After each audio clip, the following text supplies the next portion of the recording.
Y de ciencia estaremos hablando de esta noche aquí en Lado B, en la pantalla de TV Ciudad, con una de las científicas más importantes de nuestro país, que fue fundamental en la pandemia, pero antes de la pandemia también venía trabajando y ahora sigue trabajando. Doctora en Ciencias Biológicas, Pilar Moreno. Gracias por acompañarnos, Pilar. ¿Cómo estás? Bienvenida a Lado B.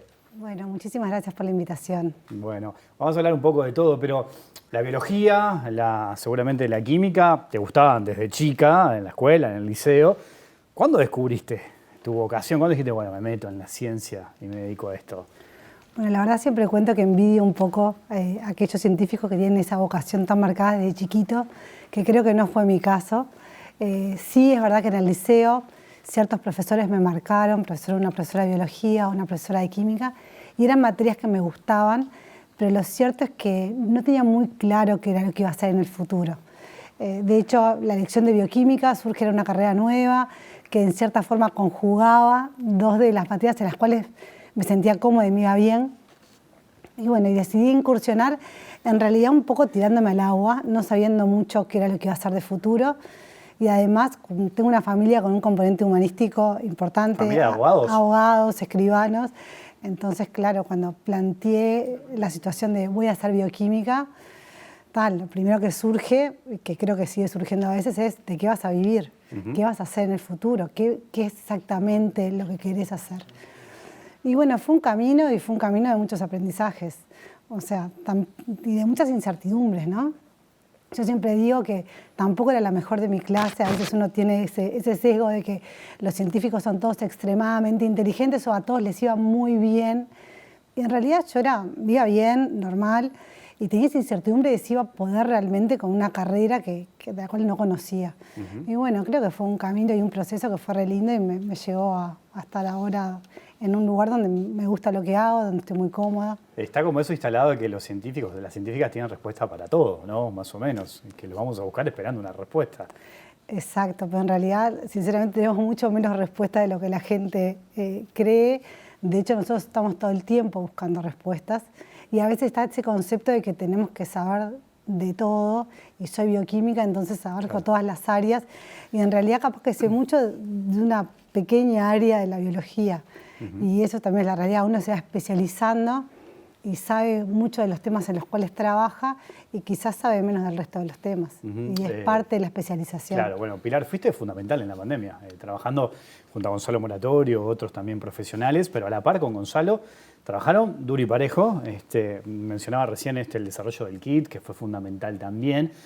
Esa instancia que representó un desafío enorme para vos, para ustedes, para toda la comunidad científica del Uruguay, que dio una respuesta brutal.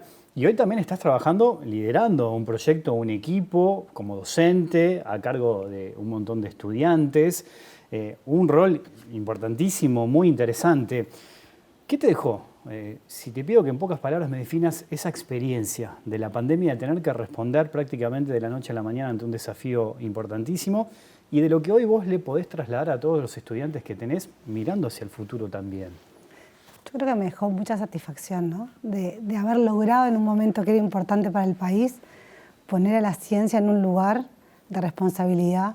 Y también quiero destacar que quizás los visibles somos muchas veces Gonzalo, yo, pero en realidad esto es un trabajo de un equipo muy grande, de nuestro equipo que lideramos con Gonzalo, pero también de muchos investigadores, que en el caso particularmente de nuestro trabajo, que fue el desarrollo del kit y toda la implementación de lo que fue la red de laboratorios públicos, teníamos muchos investigadores, o te diría que más de 50, que estuvieron trabajando fuertemente para que eso fuera una realidad. Creo que la satisfacción viene por ese lado, ¿no? Por esa capacidad que tenemos los científicos, que a veces uno piensa que trabajan solos, de trabajar en equipo y de potenciarnos.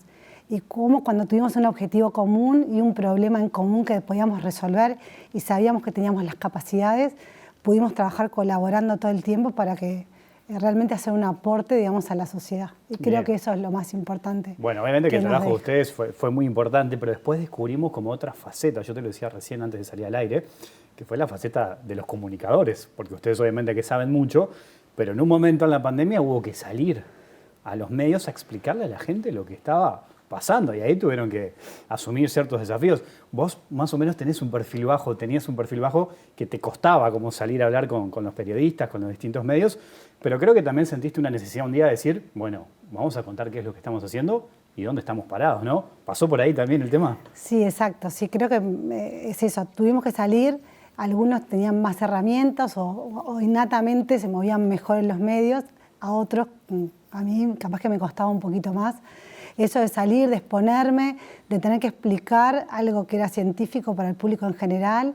Y bueno, fue todo un desafío y fue un trabajo, o sea, fue algo que trabajé, que también intenté aprender cómo hacerlo mejor, porque creo que teníamos un rol importante en un momento donde había incertidumbre, donde había mucho miedo, de, bueno, de poder explicar y que la sociedad pudiera entender qué era lo que estaba pasando, qué era lo que nosotros podíamos aportar.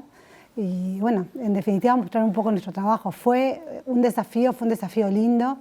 Me sigue costando un poco a veces porque es una realidad por el perfil que cada uno tiene, pero creo que fue un aprendizaje y en lo personal fue un crecimiento importante. Y en tu caso muy interesante porque el GACH, obviamente que fue muy importante, pero las caras visibles, los 3 referentes eran hombres, más allá de que a la interna del GACH había mujeres también trabajando, ¿no? También, sí. Pero los visibles, las caras, los referentes eran 3 hombres.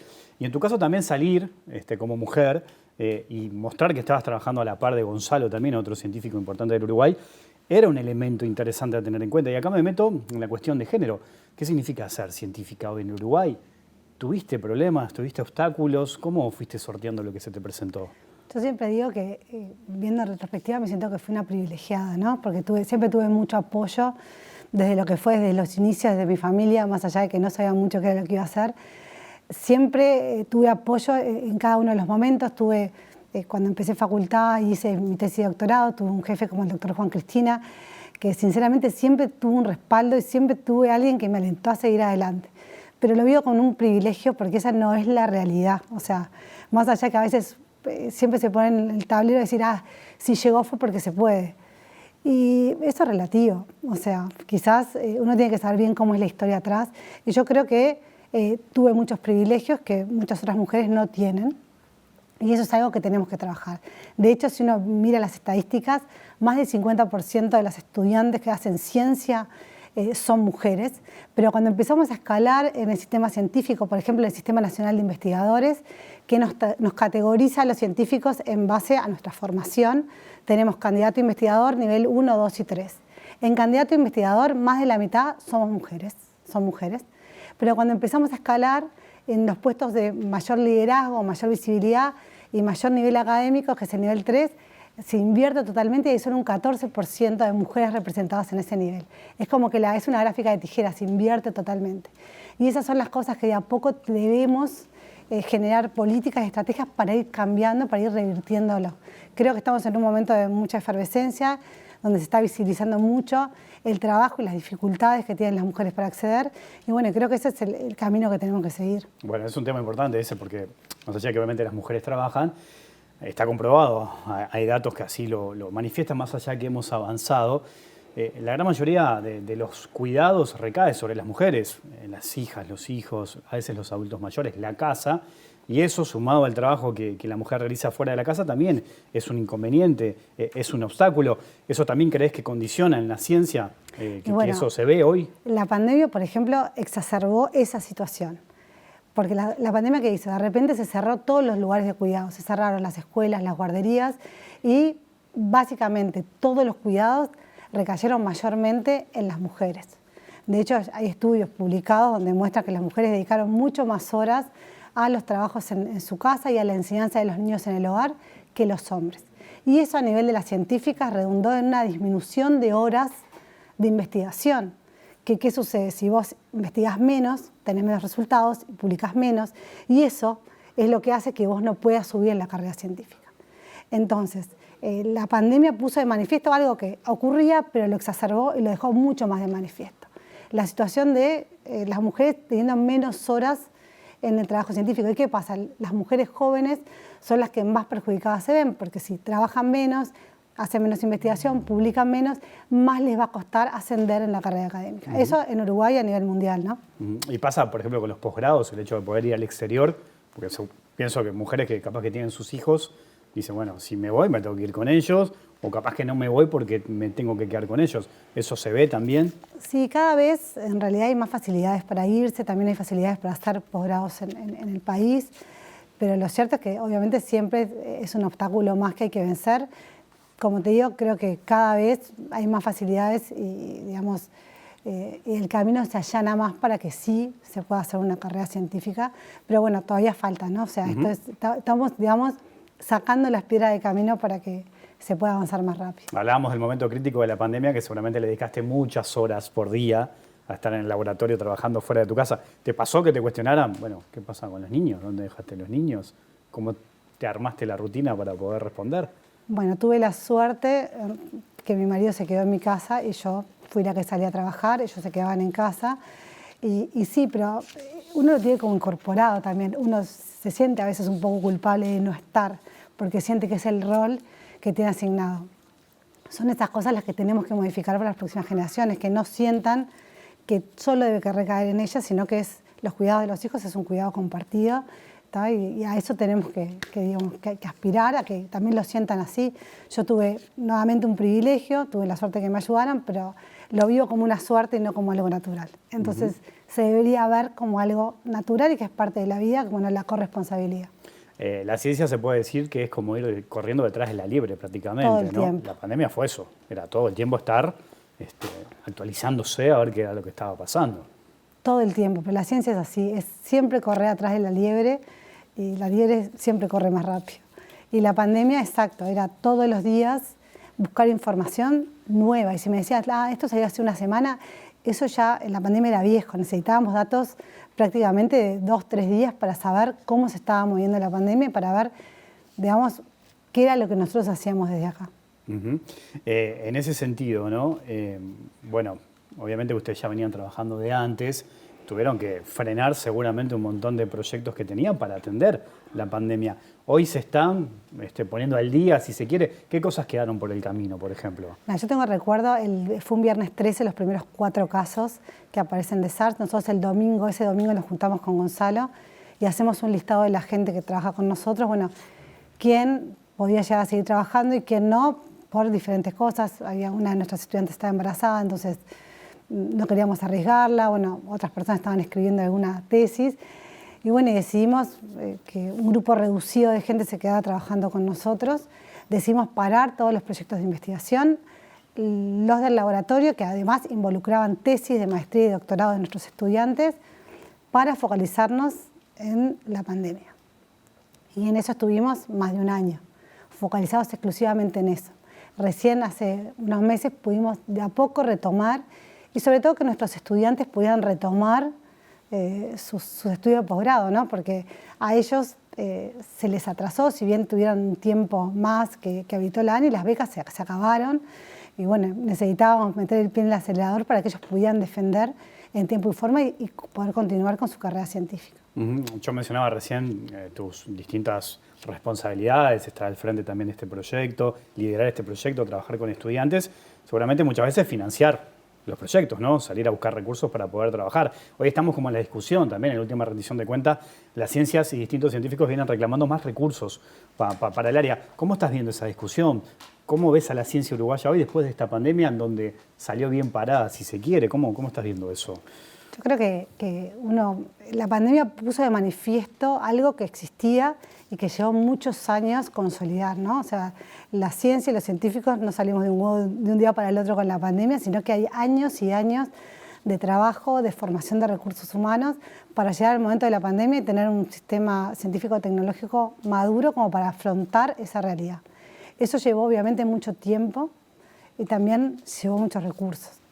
La falta de recursos es un poco lo que escuchaba el otro día hablando en el tema de educación con respecto a la Universidad de la República. El problema es que la falta de recursos ahora, que te digan te las doy en 2 o 3 años, no es porque nosotros necesitamos seguir formando a la gente ahora, necesitamos seguir investigando ahora. O sea, los recursos que no tenemos ahora no los vamos a recuperar dentro de 2 años, porque se va a frenar y eso va a ser pérdida. O sea, todo el tiempo de desarrollo de este sector científico, de la formación de recursos humanos, que llevó tanto tiempo, lleva mucho menos tiempo desmantelarlo. Entonces necesitamos seguir generando, primero, formación de recursos humanos, que que tengan inserción laboral con salarios que sean dignos. Además, seguir teniendo, en definitiva, financiación para los proyectos de investigación, que en definitiva es lo que genera, hoy en día estamos en una etapa de una revolución que es la revolución del conocimiento, ¿no? Estamos entrando en la fase de la economía del conocimiento que ya entraron muchos países. Y nosotros necesitamos tener gente formada para generar conocimiento y generar valor agregado a todo lo que hagamos. Y ese es el camino. Si hoy en día nosotros desmantelamos todo lo que fue un sistema científico que está consolidado, quitándole recursos o dándole menos recursos de los necesarios. Si además, a nivel de la Universidad de la República, que es el centro que conjuga el 80% de la educación terciaria del país, estamos hablando de que posterior a la pandemia la matriculación aumentó desde el 2018 ahora, se matricularon mucho más estudiantes. O sea, nosotros necesitamos seguir creciendo, seguir formando gente para que en un futuro también sigan de alguna manera apostando a la investigación, porque de hecho la Universidad de la República hace el 80% también de la investigación que se hace en el país. Entonces la quita de recursos en todo sentido es una pérdida del espacio que hemos ganado y también una pérdida de tiempo que no vamos a recuperar con recursos en 3 o 4 años. O sea, los recursos son ahora, los estudiantes están ahora. O sea, sacrificamos de alguna manera estudiantes. Vos pensás que nosotros recibimos, por ejemplo, a nivel de la universidad, muchos más estudiantes que hace años pasados. De hecho, hay 14.000 estudiantes más que en el 2018. Además, sumale que esos estudiantes vienen de contextos diferentes, ¿tá? Que hay una gran diversidad, lo cual hace que también llegan con diferentes, estadios formativos. Y además pasó la pandemia, donde durante 2 años los estudiantes tuvieron clases virtuales, no tuvieron clase. Entonces, nosotros necesitamos, o sea, tenemos más estudiantes con, una diversidad de formación y tenemos el mismo presupuesto. Entonces, nosotros tenemos que poder enfrentar el tema de docencia, por ejemplo. O sea, ¿cómo hacemos entonces para poder seguir dictando clases cuando aumentó más de un 18% de la matriculación?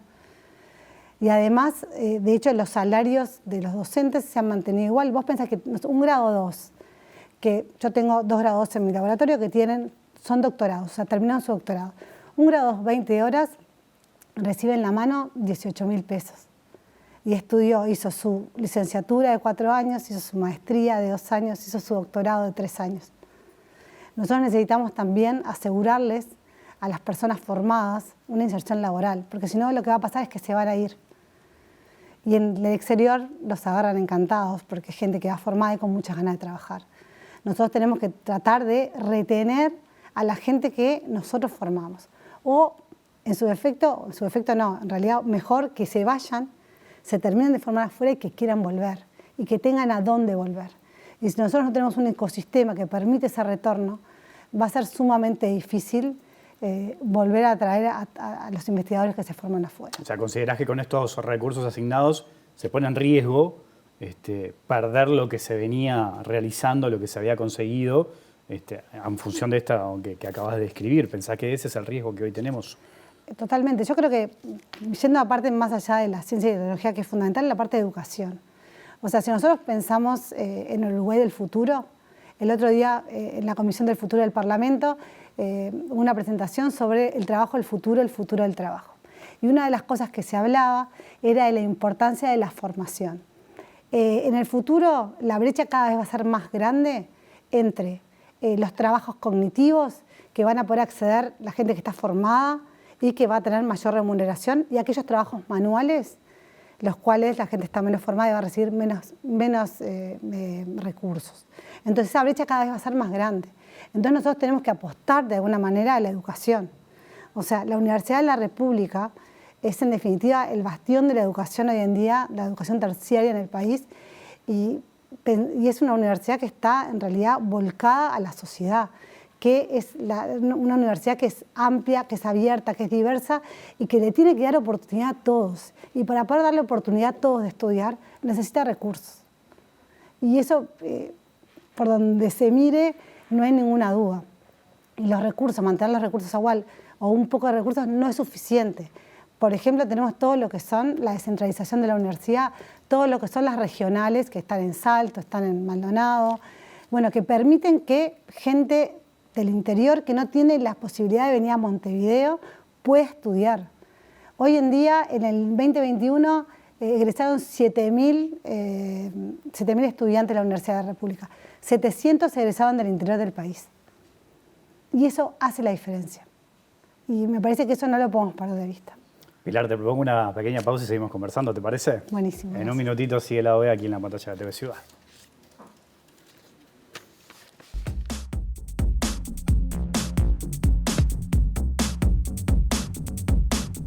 Seguimos en vivo aquí en Lado B, en la pantalla de TV Ciudad, conversando con Pilar Moreno.